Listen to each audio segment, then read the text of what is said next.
পাঠ করছি জোনাথন সুইফটের গ্যালিভারের ভ্রমণ কথা, তুহিন কুমার মুখোপাধ্যায় অনুদিত। প্রথম পর্ব, লিলিপুট রাজ্যে গ্যালিভার, চতুর্থ পরিচ্ছেদ। লিলিপুট রাজ্যের রাজধানী মিলডেন্ডো নগরীর এবং রাজপ্রাসাদের বর্ণনা, লেখক এবং একজন মুখ্য সচিবের মধ্যে এই সাম্রাজ্যের নানা বিষয়ে কথোপকথন, লেখক কর্তৃক সম্রাটকে যুদ্ধকালীন সময়ে সহায়তা দানের প্রস্তাব। মুক্তিলাভের পর প্রথমে আমি রাজধানী শহর মিলডেন্ডো পরিদর্শনের অনুমতি চাইলাম। খুব সহজেই সম্রাটের অনুমতি মিলে গেল। তবে আমার দ্বারা যেন জনগণ বা জানমালের ক্ষতি না হয় সে ব্যাপারে আমাকে বিশেষ দায়িত্বশীল হওয়ার নির্দেশ দেওয়া হলো। আমার শহর ভ্রমণের পরিকল্পনার কথা জনগণকে ঘোষণার মাধ্যমে জানানো হলো। নগরীর বেষ্টনী প্রাচীরটা ছিল গড়ে 2.5 ফুট লম্বা এবং 11 ইঞ্চি প্রশস্ত, ফলে এর ওপর দিয়ে সহজেই ঘোড়ার গাড়ি চলাচল করতে পারত। প্রাচীরের গায়ে প্রতি 10 ফুট অন্তর একটা করে মজবুত মিনার সংযুক্ত আছে। আমি পশ্চিম দিকে বড় গেট টপকে খুব ধীরে সুস্থে আলগোছে শহরের প্রধান দুটো রাস্তা দিয়ে হাঁটাহাঁটি করলাম।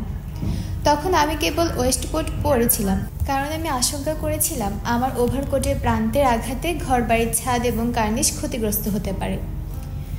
নাগরিকদের নিজ নিজ গৃহে অবস্থান করার জন্য পূর্বেই কড়া হুকুম দেওয়া হয়েছিল।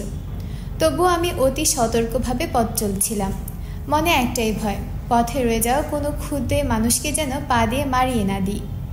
বাড়ির ছাদ আর জানালাগুলোয় উৎসুক জনতার এমন ভিড় জমেছিল যে আমার মনে হলো ইহজীবনে আমি এহেন ঘনবসতিপূর্ণ স্থান দেখিনি। শহরটা পুরোপুরি বর্গাকৃতি, প্রতি ধারে দেয়াল 5-6 ফুট দীর্ঘ। প্রধান সড়ক দুটো শহরের মধ্যস্থলে পরস্পরকে ছেদ করেছে, ফলে শহরটি সমান 4 অংশে বিভক্ত হয়ে পড়েছে। সড়ক দুটো 5 ফুট প্রশস্ত। শহরের অলিগলিগুলো 12 থেকে 18 ইঞ্চি চওড়া। ওগুলোর ভেতরে আমি ঢুকতে পারিনি, তবে প্রধান সড়ক দিয়ে ভ্রমণের সময় এক নজর দেখে নিয়েছি। শহরটা 50,000 মানুষের বসবাসের উপযোগী। দালানগুলো অধিকাংশ ত্রিতল থেকে পঞ্চতল বিশিষ্ট। যথেষ্ট দোকানপাট ও বিপণী কেন্দ্রও রয়েছে। সম্রাটের প্রাসাদ শহরের কেন্দ্রবিন্দুতে 2 রাজপথের সংযোগস্থলে অবস্থিত। প্রাসাদটি 2 ফুট চওড়া প্রাচীর দ্বারা পরিবেষ্টিত। প্রাচীরগাত্র থেকে অট্টালিকাগুলোর দূরত্ব ফুট 20 হবে। মহারাজের অনুমতি নিয়ে আমি এই প্রাচীর ডিঙিয়েছিলাম। প্রাচীর এবং দেয়ালের মধ্যবর্তী স্থানটুকু বেশ প্রশস্ত হওয়ায় আমি সহজেই প্রাসাদের চতুর্দিকে ঘুরে আসতে পারলাম। বহিস্থ দরবার কক্ষটির আকার 40 বর্গফুট। এর মাঝে আরও 2টি সভা কক্ষ আছে। একদম অন্দরমহলে সম্রাট ও পরিবারবর্গের নিবাস। এসব কক্ষ ঘুরে দেখার জন্য আমি খুবই উদগ্রীব ছিলাম, কিন্তু কাজটা সহজ ছিল না। কারণ বাড়ির বর্গাকৃতি কক্ষ থেকে ভেতরে প্রবেশ করার বৃহৎ ফটকগুলো মাত্র 18 ইঞ্চি উঁচু আর 7 ইঞ্চি চওড়া। বাড়ির মহলের দেয়ালগুলো মজবুত পাথরের তৈরি। দেয়ালগুলো প্রায় 4 ইঞ্চি পুরু। ভবনগুলো উচ্চতা কম করেও 5 ফুট, ফলে ভবনে ক্ষতি না করে ওগুলো ডিঙিয়ে যাওয়া আমার পক্ষে অসম্ভব হয়ে দাঁড়িয়েছিল। সম্রাট অবশ্য আন্তরিকভাবে চেয়েছিলেন আমি যেন তার প্রাসাদে বৈভব আর জাঁকজমক দেখে আসি, কিন্তু 3 দিনে আগে আমার পক্ষে সেটা সম্ভব হয়নি। ওই সময়টা আমি রাজকীয় উদ্যানে কিছু বড় বড় গাছ কেটে ফেলার কাজে ব্যস্ত ছিলাম। রাজকীয় উদ্যানের দূরত্ব শহর থেকে প্রায় 100 গজ। কাটা কাঠ দিয়ে আমি প্রায় 3 ফুট উঁচু 2টো টুল বানালাম। আমার দেহের ভার বহন ক্ষমতা সেগুলোর ছিল।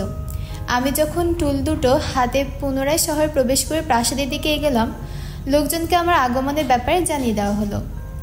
বাড়ির দরবার কক্ষে প্রান্তে এসে আমি একটা টুলের ওপর উঠে দাঁড়ালাম এবং অপর টুলটাকে হাতে তুলে আস্তে করে ছাদের ওপর দিয়ে 2 সভাকক্ষের মধ্যবর্তী স্থানে রাখলাম। ওই স্থানের প্রশস্ততা ফুট 8 হবে। এবারে মুহূর্তেই এক টুল থেকে আরেক টুলের ওপর পা দিয়ে সহজেই দালানগুলো পার হয়ে গেলাম। তারপর একটা হুকযুক্ত দড়ি দিয়ে বাইরের টুলটা ভেতরে নিয়ে এলাম। এই পদ্ধতিতে আমি প্রাসাদ মালার অভ্যন্তরে চলে গেলাম।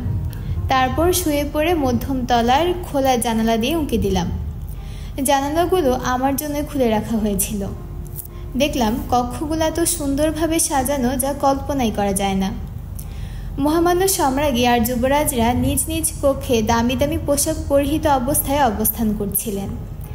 সম্রাজ্ঞী আমাকে দেখে সাগ্রহে মুচকি হাসি দিলেন। তারপর বাতান পথে তার হাতটি বাড়িয়ে দিলেন। আমি তার হস্তে মৃদু চুম্বন করলাম। কিন্তু এ ধরনের বর্ণনা আর দীর্ঘায়িত করে পাঠকের ধৈর্যচ্যুতি ঘটাতে চাই না, বরং সেগুলো আমার বড় বইখানার জন্য তোলা থাক। মুদ্রণের নিমিত্ত ওই বইয়ের পাণ্ডুলিপিও প্রস্তুত হয়ে আছে। তাতে পাঠক পাবেন এই সাম্রাজ্যের একটা সাধারণ বিবরণ, এর প্রতিষ্ঠা কাল থেকে শুরু করে অদ্যাবধি যেসব রাজা রাজত্ব করেছেন তাদের কথা, এবং তাদের যুদ্ধ বিগ্রহ, রাজনীতি, আইন, শিক্ষা ও ধর্ম সংক্রান্ত বয়ান, তাদের উদ্ভিদ ও প্রাণী জগৎ, তাদের বিচিত্র ধরনের আচার আচরণ ও রীতিনীতি এবং আরও অনেক চমকপ্রদ ও প্রয়োজনীয় জিনিসের বর্ণনাও সে বইতে থাকছে। আপাতত আমার উদ্দেশ্য হলো এই সাম্রাজ্যে আমার 9 মাসে অবস্থানকালে যেসব ঘটনা আমাকে অথবা জনসাধারণকে কেন্দ্র করে ঘটেছে শুধু সেগুলোর বর্ণনা দেওয়া। মুক্তিলাভের প্রায় এক পক্ষ কাল পরে এক ভোরে ব্যক্তিগত বিষয়াদি প্রধান সচিব রেলড্রেসাল মাত্র একজন খানসামাসহ আমার বাসায় এলেন। গাড়িটাকে কিছুদূর অপেক্ষা করতে বলে তিনি জানতে চাইলেন আমি তাকে 1 ঘন্টা সময় দিতে পারবো কিনা। আমি তৎক্ষণাৎ সম্মতি জ্ঞাপন করলাম, কারণ তিনি গুণী ব্যক্তি। উপরন্তু রাজসভায় আবেদন নিবেদন পেশ করার সময় তিনি আমাকে নানাভাবে প্রচুর সাহায্য করেছিলেন। রেলড্রেসাল যত সহজে আমার কানে নাগাল পান সেই জন্য আমি শুয়ে পড়তে চাই, কিন্তু উনি আমার হাতে উঠে বাতচিত করতে চাইলেন। প্রথমেই আমার মুক্তি লাভের জন্য অভিনন্দন জানালেন ও এর থেকে কিছু সুফল পাওয়া যাবে এই ধারণা প্রকাশ করলেন, কিন্তু সেই সাথে এও বলেন যে দেশে বর্তমান অবস্থা যদি এরকম না হতো তাহলে হয়তো আমার মুক্তি আরও বিলম্বিত হতো। রেলড্রেসাল বলে চললেন, বিদেশিদের চোখে আমরা যতই সমৃদ্ধশালী হিসেবে প্রতীয়মান হই না কেন, আসলে দুটো অমঙ্গলের আশঙ্কায় আমরা উদ্বিগ্ন। একদিকে দেশের ভেতর প্রচণ্ড দলাদলি, অন্যদিকে অত্যন্ত পরাক্রমশালী বহিঃশত্রুর আক্রমণের আশঙ্কা। প্রথম সমস্যাটার গুরুত্ব বুঝতে হলে তোমার জানা দরকার যে বিগত 70 চান্দ্র মাসেরও বেশি সময় ধরে দেশের মধ্যে 2টি দলের দারুণ রেষারেষি চলছে। দল দুটোর নাম ট্রামেস্কান ও স্ল্যামেস্কান। এক দলের জুতোর গোড়ালি উঁচু, অন্য দলে নিচু, আর এই পার্থক্য দিয়ে তাদের চিনে নেওয়া যায়। বলা হয়ে থাকে যে উঁচু গোড়ালি বা হাই হিল পার্টি লোকেরাই নাকি আমাদের প্রাচীন সংবিধানের বড় অনুরাগী, কিন্তু তা সত্ত্বেও আমাদের মহামান্য সম্রাট কেবল নিচু গোড়ালি বা লো হিল পার্টি লোকদেরকে সরকারি ও প্রশাসনিক পদে নিয়োগদানের ব্যাপারে দৃঢ় প্রতিজ্ঞ। ব্যাপারটা নিশ্চয়ই তোমারও চোখে পড়েছে। বিশেষভাবে লক্ষণীয় যে মহারাজের নিজের জুতো হিল যে কোনো সভাসদের চেয়ে অন্তত 1 ড্রয়ার নিচু। 1 ইঞ্চির 14 ভাগের 1 ভাগ হলো 1 ড্রয়ারের সমান। দল দুটোর মাঝে ঝগড়া বিবাদ এতই বেড়েছে যে তারা কেউই অপর দলে কারোর সাথে কথা বলে না, একত্রে পানহার করা তো দূরের কথা। সংখ্যায় ট্রামেস্কান বা হাই হিল পার্টির লোকেরাই বেশি হবে, তবে ক্ষমতা পুরোটাই আমাদের হাতে। আমরা আশঙ্কা করছি যে সাম্রাজ্যের উত্তরাধিকারী স্বয়ং যুবরাজ্যদের যেন হাই হিলদের প্রতি সামান্য দুর্বলতা রয়েছে। অন্তত এটুকু তো আমরা আবিষ্কার করেছি যে ওনার 1 পায়ের জুতোর হিল অন্যটার চেয়ে সামান্য উঁচু, এজন্যই উনি একটু খুঁড়িয়ে হাঁটেন। এখন অভ্যন্তরীণ কোন্দল চলাকালীন সময়ে আমরা ব্লেফাস্কু দ্বীপবাসীদের তরফ থেকে হামলার আশঙ্কা করছি। ব্লেফাস্কু এ বিশ্বের একটা পরাক্রমশালী দেশ, শক্তি, সামর্থ্য ও আকার আয়তন সব দিক থেকে আমাদের প্রায় সমকক্ষ। তোমার মুখ থেকে আমরা ইতোমধ্যে শুনেছি যে পৃথিবীতে এমন দেশ আর রাজ্য আছে যেখানে তোমার মতো বিশাল দেহী মানুষদের বসবাস। অবশ্য এ ব্যাপারে আমাদের দার্শনিকরা এখনও সন্দেহমুক্ত নন, বরং তাদের ধারণা তুমি চাঁদ বা অন্য কোনো নক্ষত্র থেকে পড়ে গেছো। কারণ তোমার মতো আকৃতির 100টা মানুষ যদি পৃথিবীতে থাকতো তাহলে অল্প সময়ের মাঝে মহামান্য সম্রাটের রাজত্বের যাবতীয় ফলমূল আর গবাদি পশু সবার হয়ে যেত। তাছাড়া আমাদের 6000 চাঁদের ইতিহাসে লিলিপুট ও ব্লেফাস্কু নামক বৃহৎ রাজ্য দুটো ছাড়া আর কোনো অঞ্চলের কথা উল্লেখ নেই। আর যা বলছিলাম, এই দুটো মহাশক্তি বিগত 36 চান্দ্রবর্ষ যাবৎ এক মহাযুদ্ধে লিপ্ত আছে। কিভাবে যুদ্ধটা শুরু হয়েছিল এবারে শোনো। সর্বসম্মতিক্রমে স্থির হয়েছিল যে ডিম খাওয়ার আগে মোটা দিকটাতে ভাঙার সনাতন পদ্ধতি অনুসরণ করা হবে, কিন্তু আমাদের সম্রাটের দাদামশাই ছেলেবেলায় একদিন সনাতন পদ্ধতিতে ডিম ভাঙার চেষ্টা করেন। আকস্মিকভাবে তার হাতে একটা আঙুল কেটে যায়।